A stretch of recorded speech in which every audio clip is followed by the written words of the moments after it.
Mesdames, Messieurs, il est l'heure de vous informer au sommaire. Le comité des ministres de la justice de la SADC s'est réuni à Kinshasa le jeudi 20 juillet. Le chef du gouvernement congolais, Jean-Michel Sama-Lukonde, présent à cette rencontre, espère que les États membres de la SADC pourront renforcer les mécanismes afin de consolider l'élan de la coopération, du développement ainsi que de la paix durable dans la zone SADC. Au Kasaï central, le projet Voix et Leadership des femmes financé par le Canada tend à sa fin. À ce jour, le Centre Carter procède à l'évaluation des leçons apprises assimilées par les organisations de la société civile de cette province. Solène Toumba Moufika nous en parlera dans ce journal. À Kolwezi, 5 personnes condamnées à 20 ans de servitude pénale principale et 2 autres mineurs d'âge déféré devant leur juge naturel et le verdict rendu par le tribunal de grande instance dans le procès opposant le ministère public contre les présumés coupeurs de route arrêtés à la cité Manika.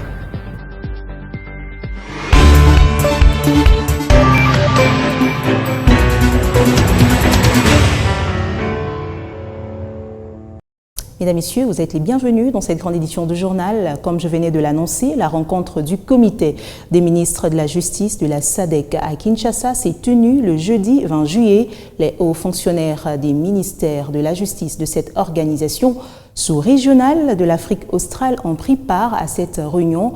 Dans son allocution, le Premier ministre Jean-Michel Sama-Lukonde a exprimé les attentes de son pays, la République démocratique du Congo, au regard de la guerre d'agression lui imposée par son voisin, le Rwanda. Sama-Lukonde espère qu'à travers cette rencontre, les États membres de la SADC pourront renforcer les mécanismes afin de consolider l'élan de la coopération, du développement et de la paix durable dans la zone SADC. On l'écoute dans cet extrait choisi par notre correspondant depuis Kinshasa, Félix Matoudi.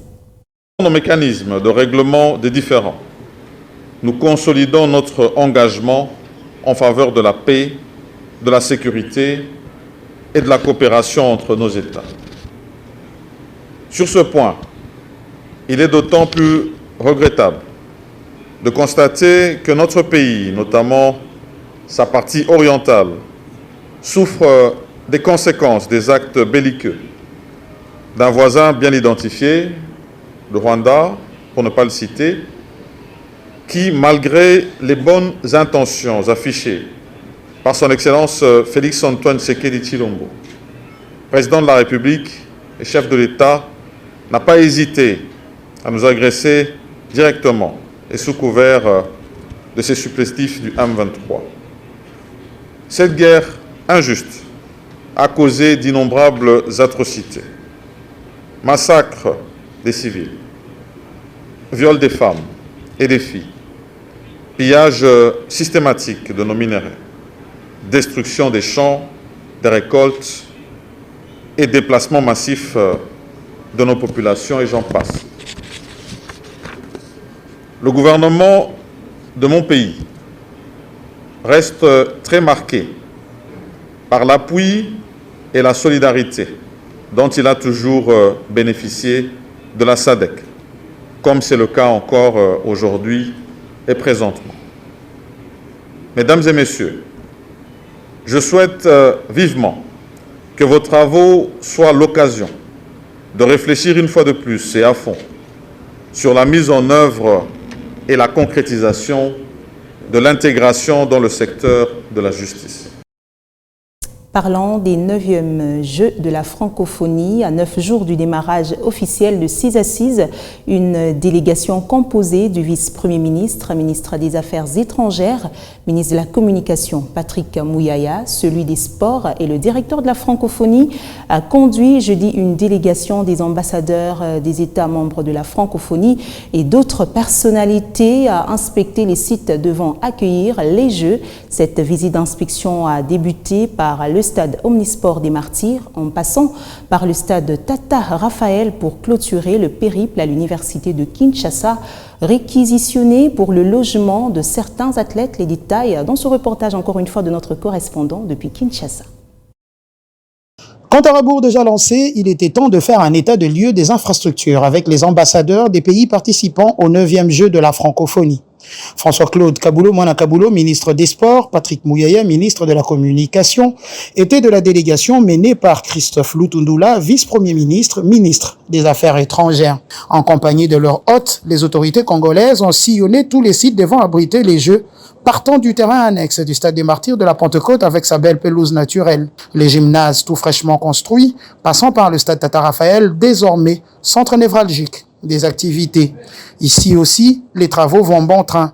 Le gymnase dédié aux arts martiaux est fin prêt, en place déjà les structures qui accueilleront les tatamis. La salle retenue pour le tennis a aussi attiré la curiosité des invités. La marche dans l'enceinte de ce stade mythique a fini par le réfectoire, une salle pouvant accueillir une grande capacité des participants à l'heure du repas. La délégation chute par l'université de Kinshasa, lieu où seront hébergés les athlètes. Toutes les conditions sont réunies pour permettre à ceux-ci d'être à l'aise et de donner le meilleur d'eux-mêmes. C'est ici que vont par exemple se dérouler les séances de natation, juste à côté d'un terrain d'entraînement de football. La Suisse participera pleinement à ces Jeux, affirme son ambassadeur itinérant à Kinshasa, capitale congolaise. Oui, la Suisse a confirmé dès le début, on aura des athlètes et des artistes qui vont venir et je me réjouis aussi de pouvoir les accueillir. L'État congolais, qui tenait mordicus à une organisation idéale de ces Jeux de la francophonie, n'a pas lésigné sur les moyens. C'est un effort considérable. Le défi, évidemment, c'est après les Jeux, quelle est la gestion qu'on va assurer de ces infrastructures pour qu'à la fois qu'elles soient gardées et qu'elles apportent de la valeur ajoutée au sport national. Par ailleurs, certaines délégations présentes à Kinshasa vivent déjà dans toutes ces commodités et dans la chaleur des Jeux. Le député français Carlos Martens Bilongo, en compagnie d'un autre parlementaire, ont dans une proposition de résolution à l'Assemblée nationale invité le gouvernement français à l'action afin de contraindre le Rwanda à cesser son appui au M23. Le député de la France a rappelé dans ce projet de la résolution que la République démocratique du Congo est le premier pays francophone. Il estime que la France ne devrait pas se contenter d'une place de second plan dans la quête du rétablissement de la paix dans l'Est congolais. Suivez-le dans cet extrait choisi par Léopold Kingu. Bonjour à toutes et à tous. Donc, nous sommes ici présents en conférence de presse pour vous annoncer le dépôt de la proposition de résolution qui vise à condamner le soutien du Rwanda auprès du groupe du mouvement du M23. Comme vous le savez, l'Est de la RDC est traversé par des conflits depuis 20 ans, dans lesquels le groupe M23 tient un rôle central depuis plus d'une dizaine d'années. Et aujourd'hui, c'est l'acteur principal des violences et des exactions observées dans la région. Nous proposons aujourd'hui une résolution qui vise à condamner le soutien de la République du Rwanda au groupe rebelle du M23. Cette résolution présente une forte portée symbolique dans un contexte qui n'autorise aucune désinvolture, tant dans l'analyse des faits que dans la réaction diplomatique en l'occurrence. À travers de cette résolution, nous souhaitons condamner sans réserve l'instrumentalisation par le Rwanda de ce groupe armé qui se livre dans la région de l'Est de la RDC à des comportements inhumains, des exactions inqualifiables, dans ce qui était à l'origine d'un conflit basé sur des manipulations de clivage ethnique, mais qui s'inscrit de plus en plus dans une démarche de prédation des ressources, notamment minières, au bénéfice de pays étrangers à la République démocratique de la RDC. En premier lieu, je souhaite souligner que les faits que nous dénonçons aujourd'hui sont établis par plusieurs ONG et par l'ONU. Le soutien du Rwanda au groupe M23 est établi par un rapport sans aucune ambiguïté de l'ONU, dit le rapport Mapping, défendu par le prix Nobel de la paix, le Dr Mukwege. Ce rapport a établi de façon certaine l'aide, la participation de l'armée rwandaise à des attaques sur des militaires congolais, autant que la présence de forces rwandaises sur le territoire congolais ou encore des arrestations de soldats rwandais en RDC. La prédation des ressources est établie par un rapport de l'ONG Global Witness du 22 avril 2022 qui fait apparaître que 90% des volumes exportés par le Rwanda de minerais dits 3T sont introduits illégalement à partir de la RDC. Cela explique le décalage observé entre les recettes d'exportation de minerais 3T du Rwanda et ses gisements. Au Nord Kivu, le nouveau commissaire provincial de la police nationale congolaise, le commissaire divisionnaire adjoint Eddy Mukuna, déjà à Goma, appelle la population à lui prêter main forte pour qu'il réussisse sa mission. Il dit venir travailler pour que la population vive en paix. Le commissaire divisionnaire adjoint Eddy Mukuna, dans ses propos choisis par notre correspondant sur place, Patrick Essialoua. ici, j'ai un plan qui est prioritaire, assurer la sécurité des personnes et de leurs biens, imposer cette sécurité afin de bénéficier davantage de la confiance qui m'avait été placée par le chef de l'État, et aussi faire en sorte que la population de Goma vive en paix et que cette paix soit vraiment réelle. En quittant Kinshasa, je savais que le Nord Kivu, à ce stade, c'est pas pour rien qu'on avait décrété l'état de siège. C'est une province à problème, allais-je dire. Pour moi, c'est une chance parce que j'ai déjà commandé cette province en son temps.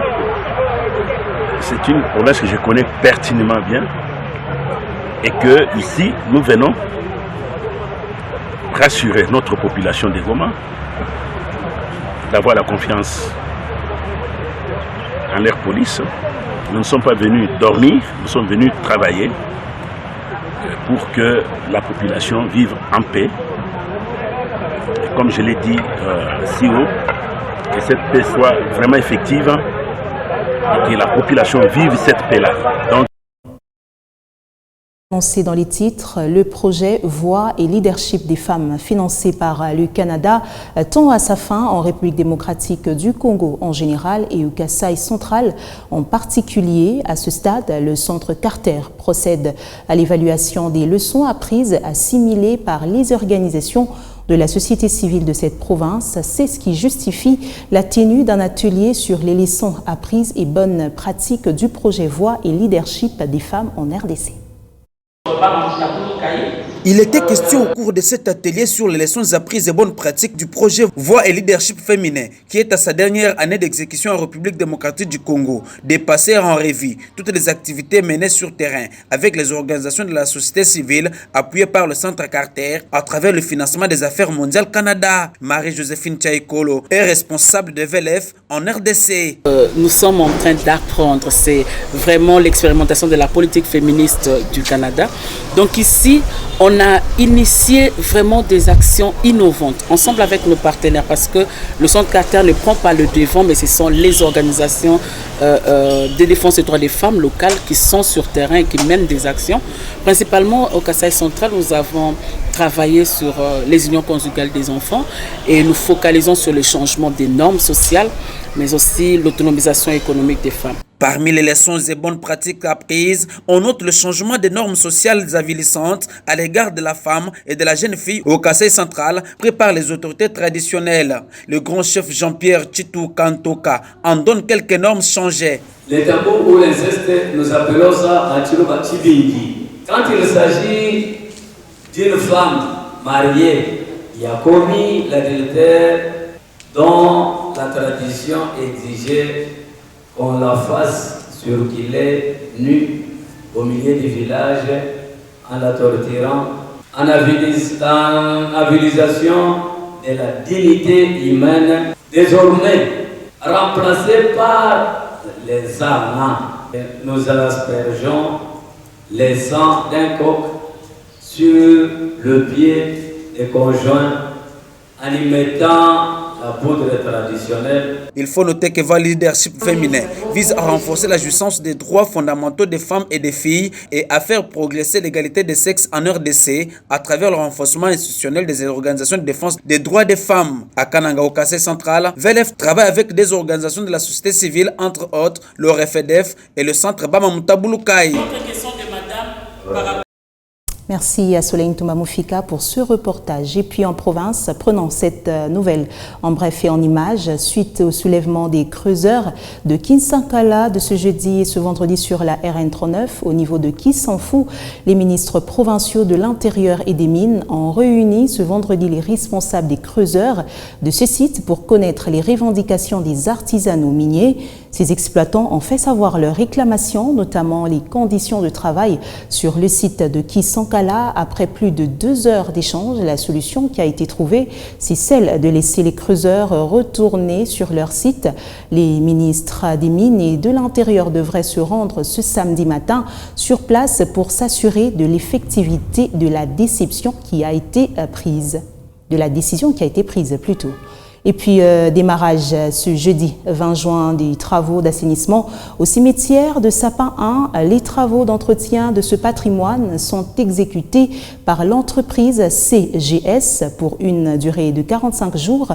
Le coup d'envoi a été donné par le maire de la ville, Jacques Massengo Kindele, en présence du chef de service urbain de l'inhumation et les membres de la cellule de gestion et passation de marché de l'hôtel de ville. Reportage. Haut à la main, tête bien coiffée dans casque, le premier travailleur de la ville, maire de Kolwezi, maître Jacques Massengo Kindele, vient de donner le go de travaux d'assainissement de cimetière de sa juridiction. D'abord au cimetière de Sapin, le marché gagné par l'entreprise CGS.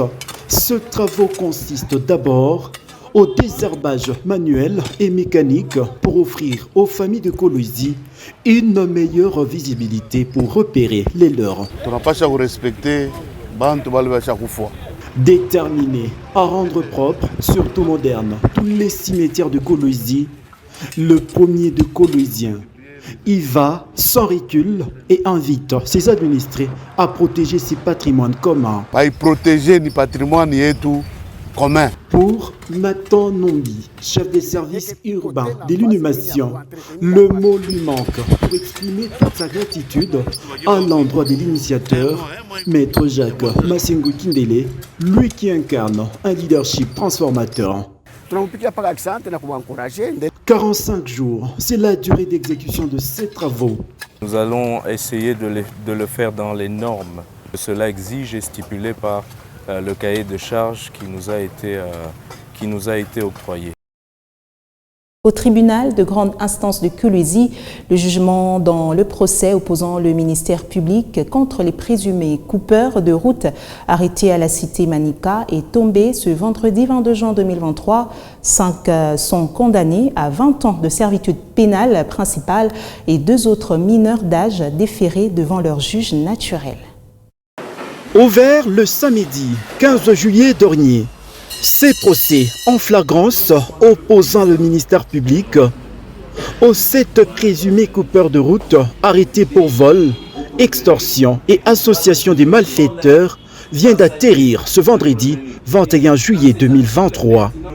Le verdict est tombé sur les 7 chégués, soit pickpockers, qui se vertuaient à dévaliser les paisibles citoyens à la cité Manika.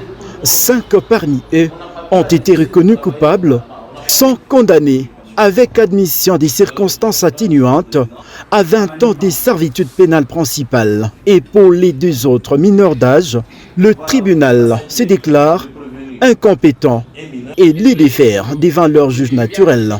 Exception d'incompétence du tribunal des séants tirée de la minorité d'âge soulevée par les prévenus, Loabeya Ntambwe et Mbamba Mfosu Sadam, partant décrire sa compétence au profit du tribunal de paix de Kolwezi. Dit recevable mais non fondé, la même exception soulevée par les prévenus Mouken Moussa, Ilunganou Bifostin, Lufulabo Lusuponin et Kata Dimbayo, en conséquence, se déclare compétent. Dit exacharge des mêmes prévenus, partant les condamne chacun à 20 ans de servitude pénale principale, les condamne à payer les frais d'instance à calculer sur base du tarif réduit. C'est donc un signal fort envoyé dans le camp d'autres malfrats qui courent dans la nature. À Kolwezi, l'état des droits prôné par le chef de l'État, appliqué en province par l'autorité provinciale, est suivi à la lettre par l'autorité numéro 1 de Kolwezi, Maître Jacques Massingo Kindele, très déterminé à restaurer l'autorité de l'État dans sa juridiction. Parlant autre chose, dans ce journal, la coordonnatrice des femmes dynamiques a procédé à l'installation du comité de l'Uilu méthodiste uni avant de contribuer financièrement au projet des femmes dynamiques de Lupundu. Viviane Kabuit-Mpanga a par la même occasion remis un lot des chemises pastorales aux pasteurs de l'église méthodiste unie de l'Uilu. Travailler pour l'épanouissement de la femme reste la mission primordiale des femmes dynamiques. Dorsin Epimouteb nous en parle.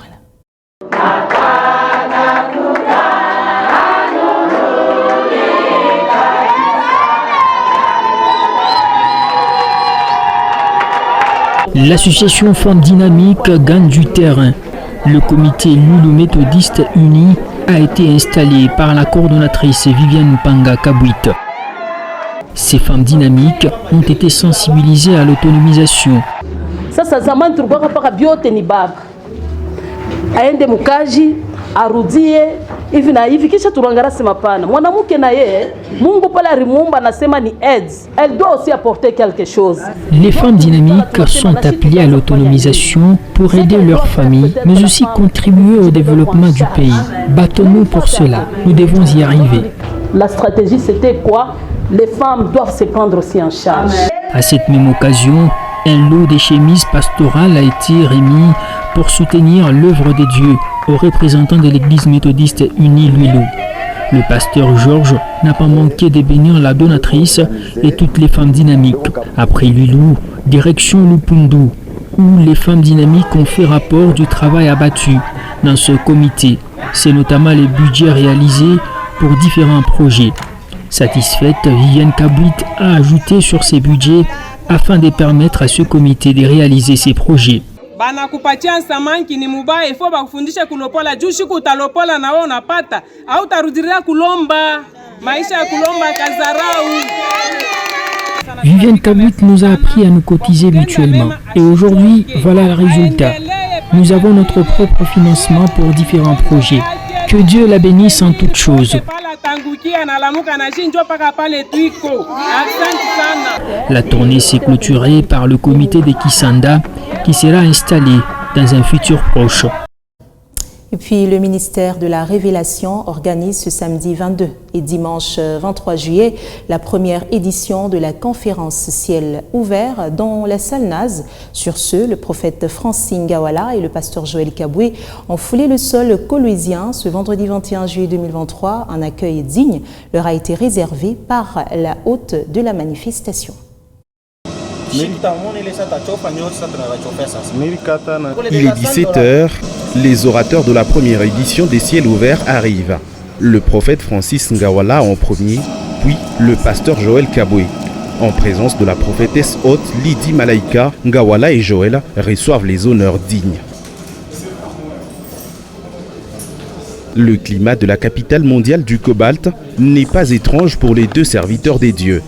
Je suis à Kolwezi, donc je suis chez moi. Je suis congolais, je me sens très à l'aise et également béni de l'accueil. Je suis habitué à ce climat, et tant spirituel que le climat normal, donc on est habitué à ça.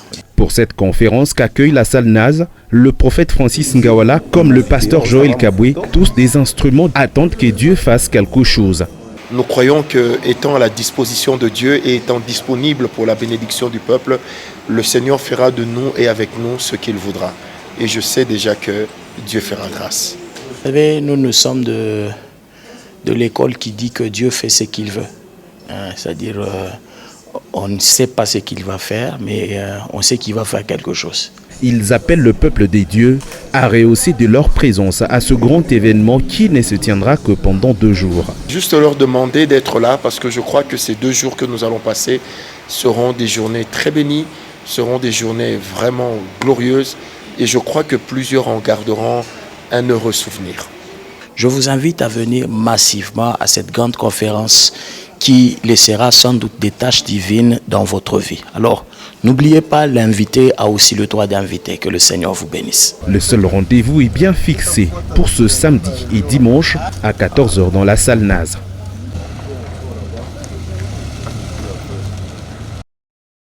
Avant de finir, après son inauguration, le lundi dernier en présence de plusieurs autorités, la sous-station tunnel est déjà en service. Certains quartiers de Kolwezi ne ressentent pas encore l'impact de ce dispositif de desserte en énergie, une situation qui suscite des interrogations dans l'opinion publique quant à la desserte effective des quartiers et à la capacité de cette nouvelle station. Kraskalong est allé à la rencontre de Jean-Louis Ningika, directeur de la SNEL, chargé de la distribution, qui répond à ces questions dans ce grand reportage. C'est une innovation que la SNEL Kolwezi vient de connaître dans le secteur énergétique. Cette sous-station tunnel, inaugurée lundi dernier en présence de Masuka Saini, gouverneur intérimaire de la province, est née avec un seul objectif: soulager les ménages, vu sa capacité en termes de puissance, affirme Jean-Louis Ningika, chargé de la distribution SNEL. Samukinda jusqu'à Kolwezi, c'est une distance de 10,5 km. Nous prenons notre ligne en 30 kV, nous arrivons, vous allez voir à l'entrée là-bas, c'est notre armoire 30 kV et derrière moi, c'est l'armoire 6.6. Donc nous quittons les 30 kV, nous entrons dans un transformateur. Le transformateur, c'est un transformateur qui a une puissance de 20 MVA. Côté tension, l'entrée de ce transformateur, c'est 30 kV. Et la sortie, c'est 6.6 kV. 6.6 kV, c'est pour d'abord récupérer notre réseau existant. Malgré cette bonne nouvelle, la SNEL appelle sa clientèle à garder son mal en patience en attendant l'exécution définitive des travaux. La sous-station est mise en service, mais la puissance installée pour cette sous-station, c'est 60 MVA.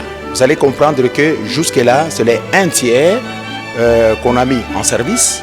L'inauguration, oui, mais qu'en est-il du dispatch énergétique? Le lundi, le jour de l'inauguration, nous avions alimenté un seul feeder qui va côté Bazano. La partie entrée de la ville, là nous voyons Jolicite, nous voyons l'aéroport, nous voyons côté gouvernorat, donc c'est le quartier présentement qui est alimenté par notre sous-station tunnel. Le feeder que nous allons ajouter, c'est le feeder Mandrandel et feeder côté 30 juin, que nous appelons Koutou. Donc c'est pour dire que dans cette première phase, nous avons visé d'abord les quartiers industriels et surtout l'entrée de la ville. Quel sera alors l'essor des autres quartiers de la ville? Avec 60 MVA, c'est toute la ville de Kolwezi. Parce que la puissance que la ville de Kolwezi présentement prend, nous sommes à peu près dans les 35 MW. Maintenant, avec une puissance installée de 60 MVA, donc nous couvrons toute la ville. Pourquoi la sous-station? Au finish de tout ce temps, la ville de Kolwezi n'a jamais eu une sous-station propre à la SNEL. Donc de tout ce temps, nous étions en train de dépendre de la sous-station Gécamine. Or, la sous-station Gécamine, nous sommes limités en charge. Pas seulement ça, et c'est à l'écart avec beaucoup de chutes de tension. C'est-à-dire que Gécamine sera, la sous-station Gécamine sera prise en secours. En cas de problème avec, c'est la technique, on peut avoir des problèmes ici, on peut toujours secourir avec la sous-station Gécamine. Vu cette réalité, peut-on alors mettre définitivement une croix sur les systèmes de délestage à Kolwezi? Pas une croix sur le délestage. Dans cette première phase, l'avantage que nous avons en mettant notre feeder que nous avons mis, donc nous déchargeons le feeder du quartier industriel qui prenait en lui seul 43 cabines. Mais la mise en service de notre sous-station depuis ce lundi a comme un effet positif, c'est la décharge de notre feeder 2. Nous l'avons déchargé de 12 cabines. C'est pourquoi, en tout cas, nos amis qui sont même sur ces feeder, ils ont même constaté l'augmentation de la tension, même la réduction du délestage. Donc le délestage lié au feeder, là, nous l'avons écarté. Sauf que il y a le délestage dû à la surcharge des cabines, au surcharge des cabines. Là, en tout cas, nous gérons, parce que là, il faut d'autres transformateurs pour pouvoir améliorer. Et en amont, il y a aussi un problème de la production. Malgré l'inauguration, qu'est-ce qui bloque alors la couverture totale de la ville? C'est un problème de financement. Je sais que notre hiérarchie qui a pu financer, elle a pris acte depuis. Voilà tout pour ce grand direct sur Mikuba Télévision. Mesdames, Messieurs, merci de votre attention soutenue. Surtout, prenez bien soin de vous. Au revoir.